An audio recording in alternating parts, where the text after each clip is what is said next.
ಇಲ್ಲೇ ವಿಚಾರ ಮಾಡ್ತಕ್ಕಂಥ ಲೆಕ್ಕವ ನೋಡ್ರಿ. ಒಂದು ಸ್ವಲ್ಪ ನೀವು ಮಾಡೋದಾತಂದ್ರೆ ಮಾಡ್ರಿ, ನೀವು ಮಾಡಿದಿರಿ ಅಂತಂದ್ರೆ ನಮಗೂ ತಿಳಿತದೆ ಎಷ್ಟು ನಿಮ್ಮ ತಲೆ ಹುಷಾರದ ಅನ್ನೋದು ತಿಳಿತದೆ. ಇದು ಒಂದು ಸ್ವಲ್ಪ ಬದಲಾವಣೆ ಅದ.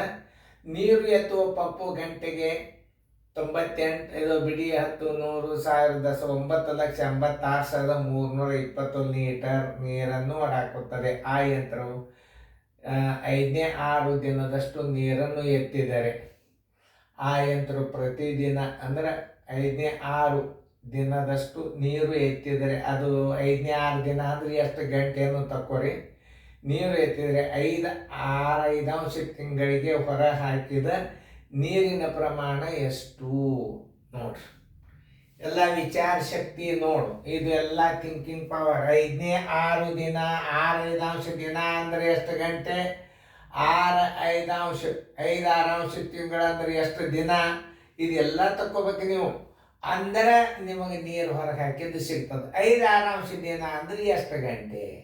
ದಿನ ಅಂದಾನ, ಇಲ್ಲಿ ಅಂದಾನ ತಿಂಗಳಂದಾನ, ಅಲ್ಲಿ ದಿನ ಅಂದಾನ, ಇಲ್ಲ ತಳಗೆ ತಿಂಗಳಂದಾನ. ಅಂದ್ರೆ ನೀವು ತಿಂಗಳಂದ್ರೆ 5 ತಿಂಗಳು ಅಂದರೆ ಎಷ್ಟು ದಿನ ಅಂತ ತಕ್ಕೋಬೇಕು. ಆಮೇಲೆ 5 ದಿನ ಅಂದರೆ ಎಷ್ಟು ಗಂಟೆ ಅಂತ ತಿಳ್ಕೊಬೇಕು. ತಿಳ್ಕೊಂಡ್ರಿ ಅಂತಂದ್ರೆ ಗಣಿತ ತಾನೇ ಪಟ್ನ ಉತ್ತರ ಬಂದ್ಬಿಡ್ತದೆ. ಇಷ್ಟು ತಿಳಿಸಿ ಹೇಳಿ ನೀವು ಯಾರಾದ್ರೂ ಮಾಡೋರಿದ್ರೆ ಮಾಡಿ. ಒಂದು ದಿನಕ್ಕದು ಎಷ್ಟು? ಒಂದು ದಿನದ ಅವಧಿ ಬರೋಬ್ಬರಿ ನೋಡ್ರಿ, ನಾ ತಿಳಿಸ್ನೋ. ಒಂದು ದಿನದ ಅವಧಿ ಬರೋಬ್ಬರಿ ಹೆಂಗೆ ತಿಳ್ಕೊಬೇಕು ನೋಡ್ರಿ. ಒಂದು ದಿನಕ್ಕೆ ಎಷ್ಟು ಗಂಟೆ? 24 ಗಂಟೆ. 5 ದಿನ ಅಂದ್ರೆ ಅದು 5 ದಿನ ಅಂದ್ರೆ 6 1 6 4 24 ಗಂಟೆ ಒಂದು ದಿವಸಕ್ಕೆ. ಅಂದ್ರೆ ಒಂದು ದಿವಸಕ್ಕೆ ಅದು 20 ಗಂಟೆ ನೀರನ್ನು ಹೊರಗಿತ್ತದ. 20 ಗಂಟೆಗಳು ನೋಡ್ರಿ. ಇದನ್ನ ಅರ್ಥ ಸರಿಯಾಗಿ ಮಾಡ್ಕೋಬೇಕು ನೀವು. ಇದಕ್ಕೆಲ್ಲ ಏನಂತಾರ? ಥಿಂಕಿಂಗ್ ಪವರ್ ಅಂತಾರೆ. ಈಗ ಇದಕ್ಕೆ ನೀವು ಮಾಡಿರಿ. ಈಗ ಏನದ 5ನೇ 6 ದಿನ ಅಂದ್ರೆ ಒಂದು ದಿನಕ್ಕೆ ಗಂಟೆಗಳು ಎಷ್ಟು? 24. 5ನೇ 6 ದಿನ ಗುಣಾಕಾರ ಮಾಡಿಬಿಟ್ರೆ 20 ಗಂಟೆ ಆಯ್ತು. 5ನೇ 6 ತಿಂಗಳು ಅಂದ್ರೆ ಎಷ್ಟು ದಿನ ಅಂತ ತಿಳ್ಕೊಬೇಕು. ಅಂದ್ರೆ ಅವಧಿ ಬರೋಬರಿ. ಅವಧಿ ಅಂದ್ರೆ ದಿನಗಳು. ಅವಧಿ ಅಂದ್ರೆ ದಿನಗಳಾಗಿ ತಕ್ಕೋಬೇಕು. ಅವಧಿ ಬರೋಬರಿ. ಒಂದು ತಿಂಗಳಿಗೆ ದಿವಸ ಎಷ್ಟು? 30 ದಿವಸ. 30 ದಿವಸ ಅಂದ್ರೆ ಎಷ್ಟು? 5 ತಿಂಗಳು ಅಂದರೆ 5 6 6 1 6 5 ಅಂದರೆ 25 ದಿನಗಳಲ್ಲಿ ಹೊರ ಹಾಕಿದ ನೀರಿನ ಪ್ರಮಾಣ ಎಷ್ಟು ನೋಡಿ.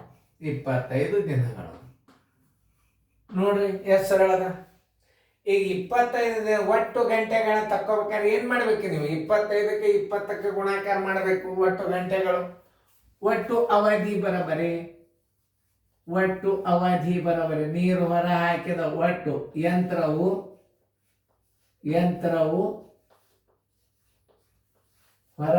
ನೀರನ್ನು ಹೊರ ಹಾಕಿದ ಒಟ್ಟು ಗಂಟೆಗಳು ಬರೋಬ್ಬರಿ. ಒಟ್ಟು ಗಂಟೆಗಳು ಬರೋಬ್ಬರಿ ಹೆಂಗೆ ಮಾಡ್ಕೋಬೇಕು ನೋಡಿ. ಒಟ್ಟು 2 ಸಲ ಬಂದ ತೆಗಿತದೆ. ಅದೇನು ಯಂತ್ರವು ಇನ್ನೊಂದ್ಸಲ ನೋಡ್ರಿ. ಯಂತ್ರವು ನೀರನ್ನು ಹೊರಗೆ ಹಾಕಿದ ಒಟ್ಟು ಗಂಟೆಗಳು ತಕ್ಕೋಬೇಕು ನೀವು. ಒಟ್ಟು ಗಂಟೆಗಳು ಹೆಂಗೆ ಬರ್ತಾವ ಅಂದ್ರೆ ಒಂದು ದಿವಸಕ್ಕೆ 20 ಗಂಟೆ ಕೆಲಸ ಮಾಡ್ತದ. ದಿವಸ ಎಷ್ಟದ? 25 ದಿವಸ ಅದ. ಅಂದ್ರೆ ಎಷ್ಟು ಗಂಟೆ ನೀರು ಹೊರಗೆ ಹಾಕ್ತದೆ? 25 50 ನೋಡಿ. 500 ಗಂಟೆ ಪಂಪ್ ಸೆಟ್ ನೀರು ಹಾಕ್ಯದ ಹೊರಗೆ. ಇನ್ನು ಹೊರಗೆ ಹಾಕಿದ ನೀರು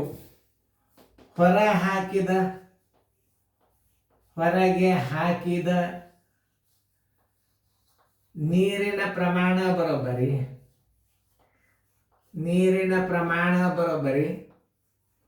ಒಂದು ಗಂಟೆಗೆ ಎಷ್ಟು ಹಾಕ್ಯದ ಅದು ನೀರು? ಅದನ್ನು ನೋಡ್ಕೊರಿ. ಎಷ್ಟು?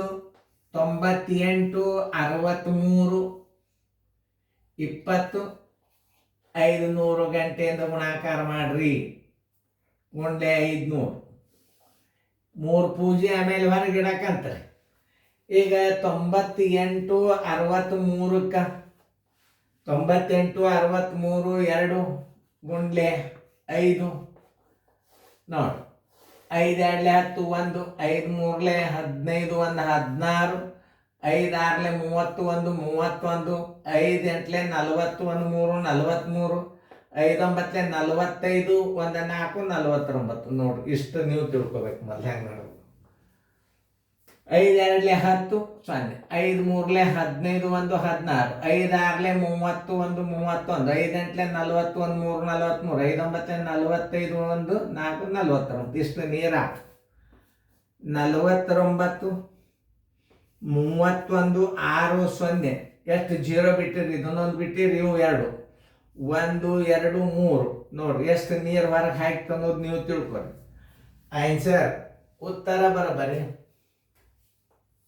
ಉತ್ತರ ಹೊರ ಹಾಕಿದ ನೀರಿನ ಪ್ರಮಾಣ ಬರೋಬ್ಬರಿ. ಹೊರ ಹಾಕಿದ್ದಂತ ಮ್ಯಾಲೆ ಬರ್ತದ ನೀರಿನ ಪ್ರಮಾಣ ಅಂತ ಬರ್ಕೊಂಡು ಬಿಡ್ರಿ, ಸರಳ ಆಗ್ತದ. 4 9 31 6 0 1 2 3 ಬಿಡಿ 10 100 1000 10,000 ಲಕ್ಷ 10 ಲಕ್ಷ ಕೋಟಿ 10 ಕೋಟಿ 49 ಕೋಟಿ 31 ಲಕ್ಷ 60,000 ಲೀಟರ್ ನೀರನ್ನು ಹೊರಗೆ ಹಾಕಿತು. ಇದನ್ನು ನೀವು ಸರಿಯಾಗಿ ಉತ್ತರ ಹಾಕೊಂಡದ್ದು ಕರೆಕ್ಟ್ ಇತ್ತು ಅಂತಂದ್ರೆ ನಾ ಕರೆಕ್ಟ್ ಆದ್ರೆ ನೀವು ಉತ್ತರ ಹಾಕೊಡ್ರಿ, ಯಾಕಂದ್ರೆ ತಪ್ಪಾಗಬಾರ್ದು. 5ನೇ 6 ಗಂಟೆ ಅಂದರೆ ಎಷ್ಟು? 6 4 24 ಗಂಟೆ ಆಯ್ತು.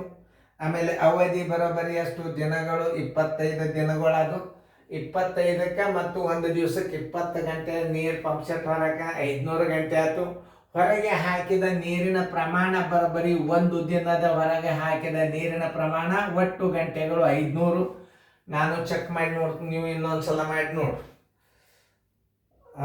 98 63 20 ಗುಂಡ್ಲೆ 500 ಬರೋಬ್ಬರಿ.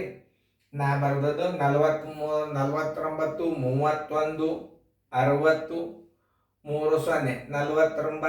31 60 3 0 ಉತ್ತರ ರೈಟ್ ಹಾಕೊಡ್ರಿ ನೋಡಿ. ಯಾಕಂದ್ರೆ ವಿಡಿಯೋ ಇರ್ತದ, ಅದು ಸಡನ್ ಆಗಿ ತಪ್ಪು ಮಾಡಿ ಬಿಡಬಾರ್ದು. ನೋಡ್ರಿ ಎಲ್ಲ ಚೆನ್ನಾಗಿ ನೋಡಿ. ಇಂಥ ಗಣಿತಗಳನ್ನು ನೀವು ಕಲ್ತರ ನೀವು ಬಾಯಲ್ಲೇ ಮಾಡ್ತೀರಿ ನೋಡ್ರಿ. ಅವಾಗ ಏನು ತಿಳ್ಕೊಳ್ಳೋದು? ನೀರು ಎತ್ತೋ ಪಂಪು ಗಂಟೆಗೆ 98 ಇದು ಬಿಡಿ 10 100 1000 10,000 9,86,320 ಲೀಟರ್ ನೀರನ್ನು ಹೊರಗೆ ಹಾಕುತ್ತದೆ. ಆ ಯಂತ್ರವು 5ನೇ 6 ದಿನದಷ್ಟು ನೀರನ್ನು ಎತ್ತಿದರೆ 5ನೇ 6 ದಿನ ಅಂದ್ರೆ ಒಂದು ದಿವಸಕ್ಕೆ ಗಂಟೆ 24. 6 4 4 20 ಗಂಟೆ ಆಗ್ತಿದ್ದು. ಆಮೇಲೆ ನೀರನ್ನ 5ನೇ 6 ತಿಂಗಳಿಗೆ ಹೊರ ಹಾಕಿದ ನೀರಿನ 5ನೇ 6 ತಿಂಗಳು ಅಂದ್ರೆ ಒಂದು ತಿಂಗಳಿಗೆ ಅವರೇಜ್ 30 ದಿನ ಹಿಡಿಬೇಕು. 30 ದಿನ ಹಿಡಿದಾಗ 5 6 ಅಂಶ ಅಂದ್ರೆ 6 1 6 25 ದಿನ ನೀರದು ಪಂಪ್ ಸೆಟ್ ನೀರು ಹೊರಗೆ ಹಾಕ್ಯದ. 20 ಒಟ್ಟು ದಿನಗಳು ಅಂದ್ರೆ 25 ದಿನ ಗುಂಡ್ಲೆ ಒಂದು ದಿನಕ್ಕೆ 20 ಗಂಟೆ ಅಂದ್ರೆ ಎಷ್ಟಾಯ್ತು? 500 ಗಂಟೆ ಆಯ್ತು. 500 ಗಂಟೆ ಅಂದ್ರೆ ಒಂದು ಗಂಟೆಗೆ ಬಿಡಿ 10 100 1000 9,86,320 ಲೀಟರ್. 500 ಗಂಟೆಗೆ ಎಷ್ಟು? ಇಂಥ ಗಣಿತಗಳನ್ನು ನೀವು ಮಾಡಿದಿರಿ ಅಂತಂದ್ರೆ ನೀವು ನವೋದಯದಾಗ ಭಾಳ ಸಣ್ಣ ಲೆಕ್ಕ ಬಂದವ. ಈಗ ಆದ್ರೆ ತಲೆ ಲೆಕ್ಕ ಅವು ಸಣ್ಣ ಇದ್ರು ಸದ್ಯಕ್ಕೆ ಸಣ್ಣ ಜೇನಿ ನೋಣ ಕಡಿದ್ರು ಉರಿಯತ್ತದ ಮೈಯ. ದೊಡ್ಡ ಮೆಣಸಿನ್ಕಾಯಿ ತಿಂದ್ರು ಖಾರ ಹತ್ತದೆ, ಸಣ್ಣ ಮೆಣಸಿನ್ಕಾಯಿ ತಿಂದ್ರು ಖಾರ ಹತ್ತದೆ. ಒಂದು ಸಣ್ಣ ಉದಾಹರಣೆ, ಇವು ದೊಡ್ಡ ಮೆಣಸಿನ್ಕಾಯಿ, ನವೋದಯದಂದ್ರೆ ಸಣ್ಣ ಮೆಣಸಿನ್ಕಾಯಿ, ಅದು ಖಾರ ಹತ್ತದೆ. ತಲೆ ಸ್ವಲ್ಪ ಹುಷಾರಿತ್ತಂದ್ರೆ ನೀವು ದೊಡ್ಡ ಗಣಿತನೂ ಮಾಡ್ಬೋದು, ಸಣ್ಣ ಗಣಿತನೂ ಮಾಡ್ಬೋದು. ವಿಚಾರ ಶಕ್ತಿ ಇದ್ದಿಲ್ಲ ಸಣ್ಣ ಮೆಣಸಿನ್ಕಾಯಿನೂ ನಿಮಗೆ ತಿನ್ನೋದು ಕಠಿಣ ಆಗ್ತದೆ. ಮೊದಲು ವಿಚಾರ ಶಕ್ತಿ ನಿಮ್ಮಲ್ಲಿ ಇರಬೇಕು. ಇದನ್ನ ಹೆಂಗೆ ತಿಳಿಸೀನಿ ಇನ್ನೊಂದ್ಸಲ ನೋಡಿ. ಇನ್ನು ಮುಂದೆ ಬೇರೆ ಮಾದರಿ ಬರ್ತಾವೆ ಗಣಿತಗಳು. ಈ ಗಣಿತಗಳು ನೀವು ಪರ್ಫೆಕ್ಟ್ ಆಗಿ ಗುಣಾಕಾರಗಳನ್ನು ಕಲ್ತೀರಿ ಅಂತ ತಿಳ್ಕೊಂಡು ನಾ ಮುಂದಿನ ಮಾದರಿ ಹೊಸದಾಗ್ತದೆ, ನೀವು ಲಕ್ಷ್ಯ ಕೊಟ್ಟು ನೋಡಿ.